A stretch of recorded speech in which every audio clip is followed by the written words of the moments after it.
కరీంనగర్ జిల్లా వార్తల విషయానికి వస్తే మూడవ విడత పంచాయతీ ఎన్నికలకు సంబంధించి ఇప్పటికే ఏర్పాట్లన్నీ కూడా పూర్తయ్యాయని చెప్పొచ్చు. రేపు ఎన్నికల నేపథ్యంలో ఎవరెవరికి ఎక్కడ కేటాయించారో అక్కడికి ఉద్యోగస్తులతో కూడా చేరుకున్నటువంటి పరిస్థితి కనిపిస్తుంది.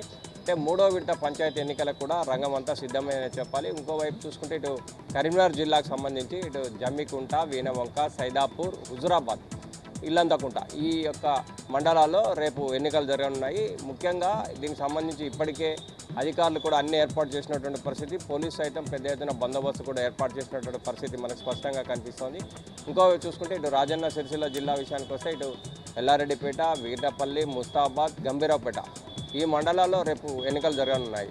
అంటే ఈ రెండో విడత ఏ విధంగానైతే ప్రశాంతంగా పోలింగ్ జరిగిందో ఆ మూడో విడత కూడా అదేవిధంగా ఎన్నికలు నిర్వహించాలని చెప్పి ఇటు అధికారులు, పోలీసు సిబ్బంది అయితే అన్ని చర్యలు తీసుకున్నటువంటి పరిస్థితి స్పష్టంగా కనిపిస్తుంది. ముఖ్యంగా ఈ గ్రామ పంచాయతీలకు సంబంధించి చిన్న గ్రామ పంచాయతీలకు సంబంధించి అయితే రిజల్ట్ అంటే మొదటి విడత, రెండో విడతలు ఏ విధంగా అయితే వచ్చాయో అదేవిధంగా త్వరితగతిన వచ్చే అవకాశాలు ఉంటుంది. అంటే మేజర్ గ్రామ పంచాయతీలు అయితే మాత్రం చాలా లేట్ అయ్యే అవకాశాలు స్పష్టంగా కనిపిస్తూ ఉన్నాయి. ఇంకోవైపు ఇప్పటికే ఇటు కరీంనగర్, ఇటు రాజన్న సిరిసిల్ల జిల్లాకు సంబంధించిన ఉద్యోగస్తులంతా కూడా రేపటి ఎన్నికలకు సంబంధించి వాళ్ళకి కేటాయించిన స్థలాలకు చేరుకున్నటువంటి పరిస్థితి కనిపిస్తుంది.